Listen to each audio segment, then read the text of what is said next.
Well, folks, you know you're for a treat when you hear that tune because it's time for another week of the Rec Poker Podcast. I'm your host, Jim Reid, Bluff Sterini in the home game and at Rec Poker Jim on Twitter. And I have the best freaking job in the world, hanging out here, talking to my friends about poker strategy on the forums edition of the Rec Poker Podcast every Monday night.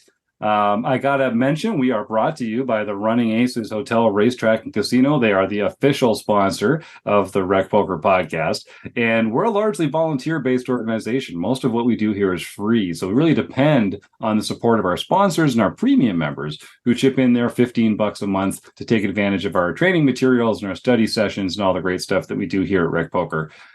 Like I say, you can sign up for free. All it takes is an email address and a smile. But I'd love you to come join our premium membership. It only costs $15 a month. And if you use the code RecPoker at checkout, you can get your first month for only $5. Now, they let me host the show on Mondays, so you're probably used to hearing my voice by now. But I am just a small piece of the Rec Poker machine, a little wee baby cog in the machine that is Rec Poker. And we call our leadership panel, the group of people that really make all the magic happen around here, the RecCing Crew. So if you want to find out more about me and the rest of the RecCing Crew, go to rec.poker/crew. But you're going to meet a few of them tonight on the air, starting with none other than Kim Kilroy.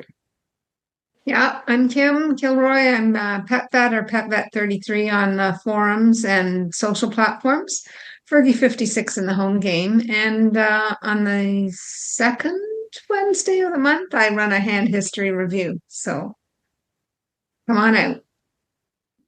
Hi, I'm Mark, and I'm Mr. Bullet on RecPoker.com. And I do monthly office hours at Rec Poker, which is the first Thursday of each month, where we talk about hands and strategies. And I'm Rob Washam. You can find me as Rabman50 just about everywhere. And on the first and third Wednesdays of every month, we run a book study where, as a Rec Poker Premium member, you can join us and discuss the latest books on poker strategy. You can see it's just a few of the RecCing Crew members dipping a toe into the forums edition tonight. We have different study events on almost every single day here at Rec Poker, and it's just a great group of folks that want to help you take your game to the next level and spread our love of poker throughout the poker world.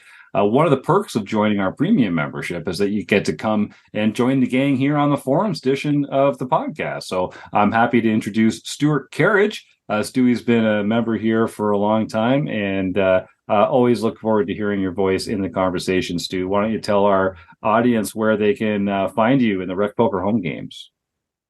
Yeah, I'm Stuart Carriage, and you can find me Stewie13 just about everywhere. Well, thanks for joining us tonight, Stewie. So we're looking at a post just like we do every week. This is one of the great benefits of joining our free poker learning community here at Rec Poker, or the forum. So you can come and post about a variety of subjects. And every week we take one forum post and talk about it here on the air on the podcast. This is a post by comeruvas called Top Pair Middling Kicker. And I'll sort of introduce the hand, and then we'll turn it over to the panel of wizards here to talk about some of the decision points. So our correspondent, Comeruvas, I hope I'm saying that right, says, I've recently started playing in a local $60 charity tournament that's put on by a local bar league.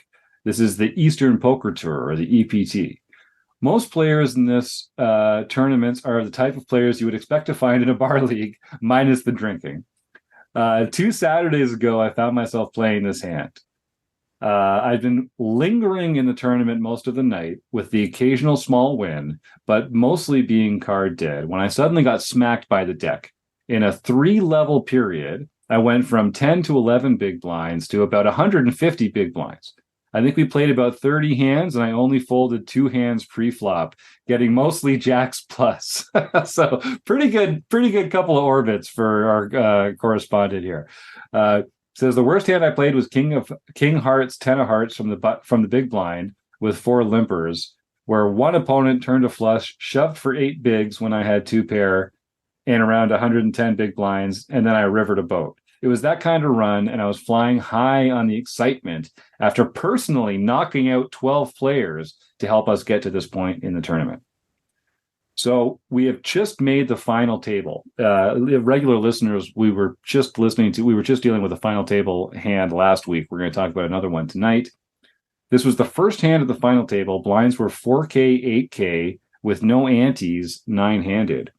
I was chip leader with about 500,000 in chips, and second place was my left in the small blind with about 150.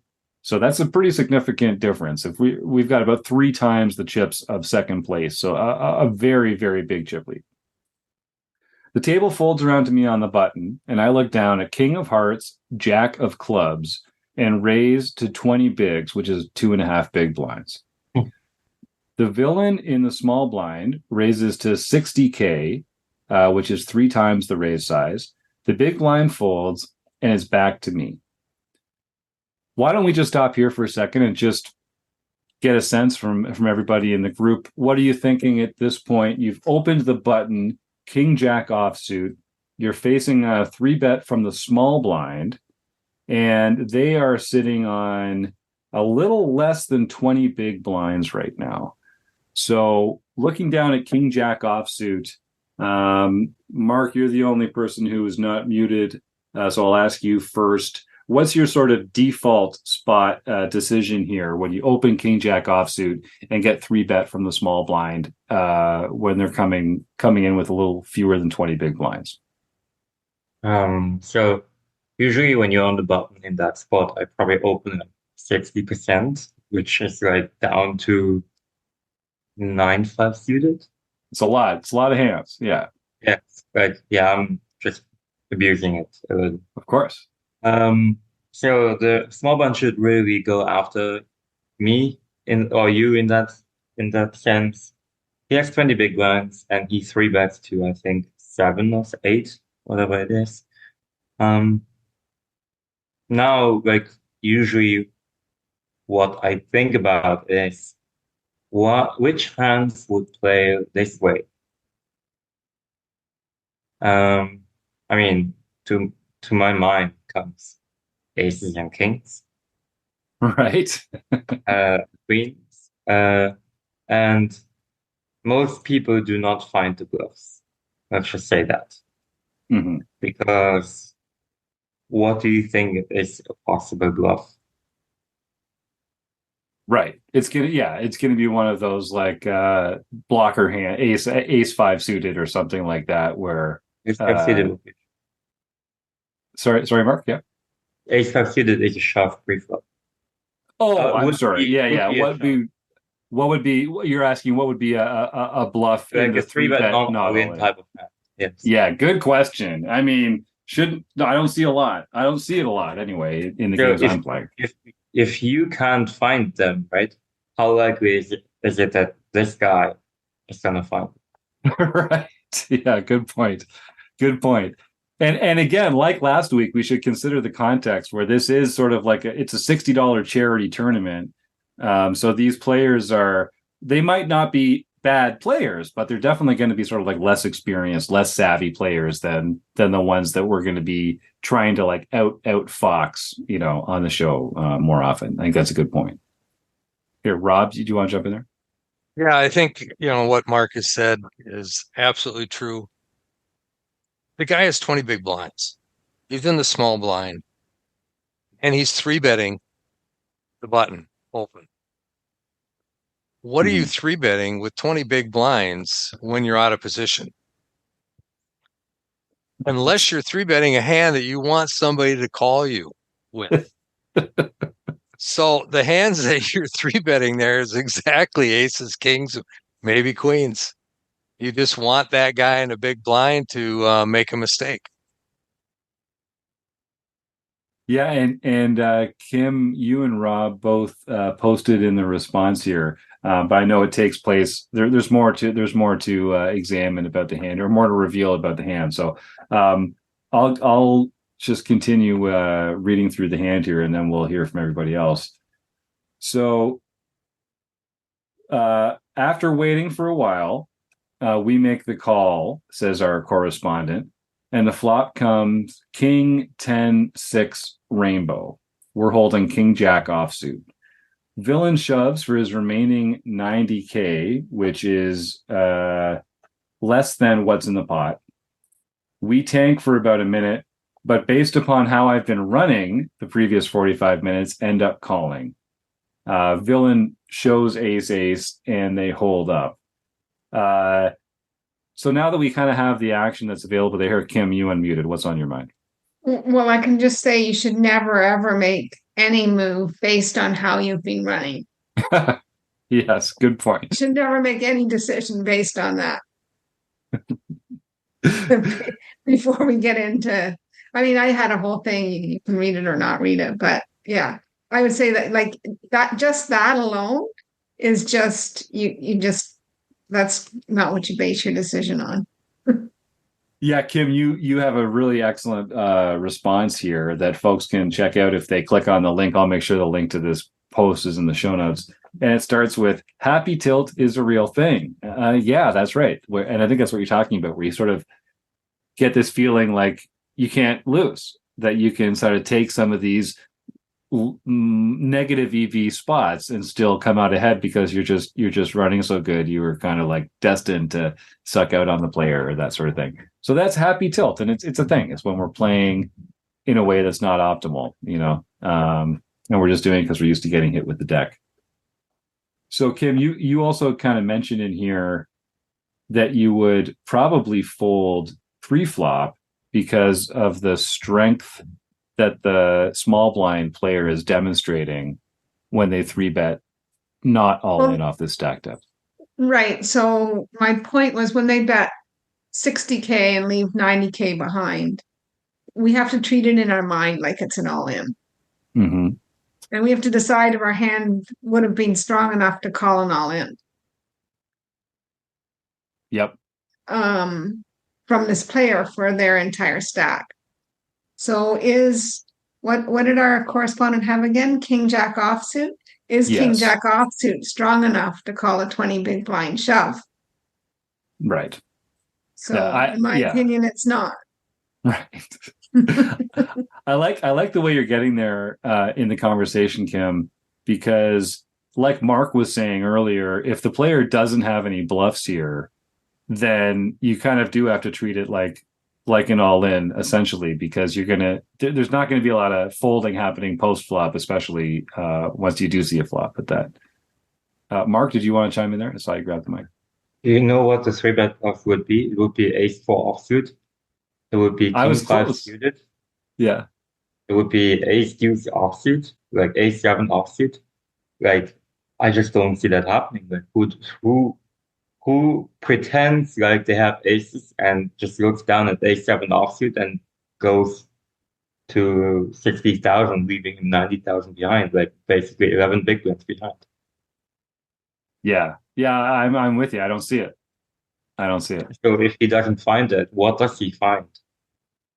It's just value only. Just the best hands. Aces, kings, and queens. Yeah. Yeah. And that's exactly what happened here.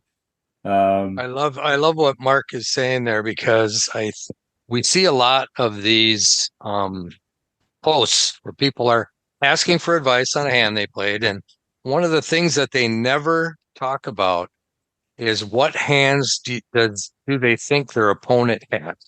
And we didn't see that from the last one we did last week, and we don't see one here where he's actually putting his opponent on a range of hands that make it worthwhile to do the action that they're proposing to do. So if you can't come up with a hand that makes sense for your action, then you're just pulling a handle and hoping it comes up 3 sevens so you can get a whole bunch of nickels out of the bottom of the slot machine. And you would know Rob and his wife are like professional slot competition or slot tournament operators down there in the beautiful state of Nevada. So I would listen when Rob starts talking. Okay, so what about on the flop? So let's just say, so I think you guys are bang on when it comes to how to interpret the strength of the hand pre-flop. And once you do call pre-flop, you flop top pair, you've got third kicker. It's a pretty good board. It's a pretty good flop for King Jack. When they lead into us, I think some players feel like they have to call because they called pre-flop and now they hit a pair. And if they fold now, then they're too exploitable and people can run them over. But at the end of the day, we still just have one pair. Are you guys calling in this spot when it comes around and they lead for less than a pot size bet now and you flop top pair middle kicker? Rob? I wouldn't be there to begin with, but if I was, I'd be folding. Right. I would never be there to begin with. And again, it's the reason that he called is not because he thinks he has the best hand. Mm-hmm. The reason he called is because he's saying, even if I don't have the best hand, I've been running so good, I'm going to get there. And that's why he called the bet, which is the worst reason in the world to call a bet. Again, you're just grabbing that handle, pulling it down, and hoping to get the nickels out of the bottom. Yeah, Mark? Yeah, I have me and another professional player, when we hear something like that, we just like to make fun of it. We just say flawless logic. Flawless logic. Yeah, right.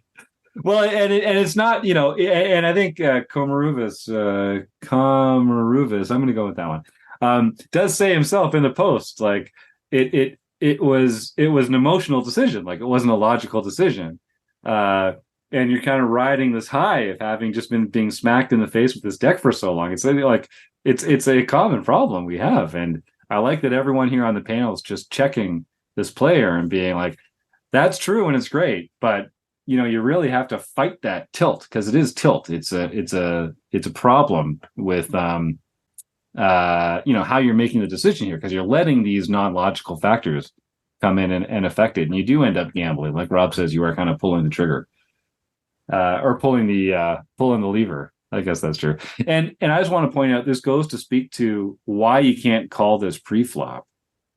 You're not going to get many boards better than top pair for a lot of these Broadway hands. I mean, everyone can hope to hit two pair plus, but one pair is like among the better outcomes that you're going to get. And so if you're going to fold on a one pair hand because your opponent hasn't capped their range, and I mean, there's a lot of good reasons why you would, then again, that's just another reason not to make the call pre-flop, because you're really just setting yourself up for a situation where way more often than would make it worth it, you're just going to end up folding anyway. Even if you improve to a strong hand as top pair. So the final thought from comeruvas in here says, I've gone through this in my head, discussed it with friends. I feel like the only place I really could have gotten away from this hand was to the initial raise pre-flop. I think he means the 3-bet pre-flop.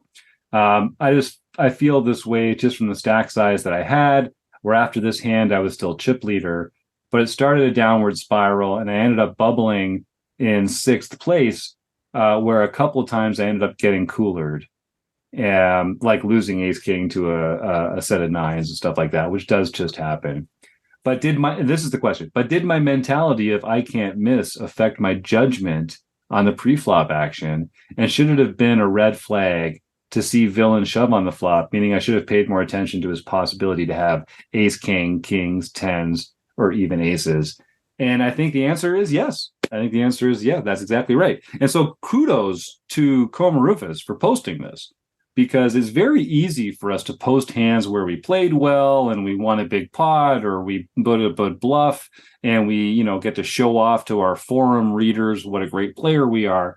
But it's the hands like this where you feel something telling you like you make a strategic error, and sharing that with the world and making yourself vulnerable to other players to weigh in on, how they would play it, like the group has done it here. I think that's a great way to improve as a player and to kind of find these spots where, get some feedback from the rest of the group and find out, is this one of those spots where it's affecting your judgment, or is it just a bad beat? Because it's hard for us to tell playing in isolation by ourselves to know when it's a bad beat or a bad decision. So my hat's off to our correspondent here. Rob? I was just going to say, one of the comments I made was, every hand you're dealt is a brand new scenario. Mm-hmm.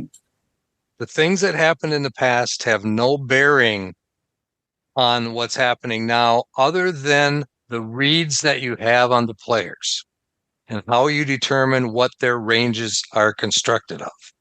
That's the only thing that changes from the previous hands that you've played.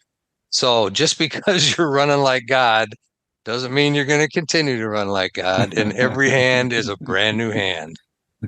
Yeah, I love it. Well, I think that's great advice and probably a good place to leave it here, unless anyone else has anything to add. I want to again thank our correspondent there. This was a good post by comeruvas or whatever their name is. So thank you for posting. I hope you continue to share your hands in the RecPoker forums here. So thank you to our correspondent. Thank you to Rob Washam, Kim Kilroy, Mark Zhang, and Stuart Carriage. Thanks to the Running Aces Hotel, Racetrack, and Casino. And you, our loyal listeners. We wouldn't do it without you. So thanks for your support, and we'll see you again sometime real soon on the RecPoker Podcast. Good night, everybody.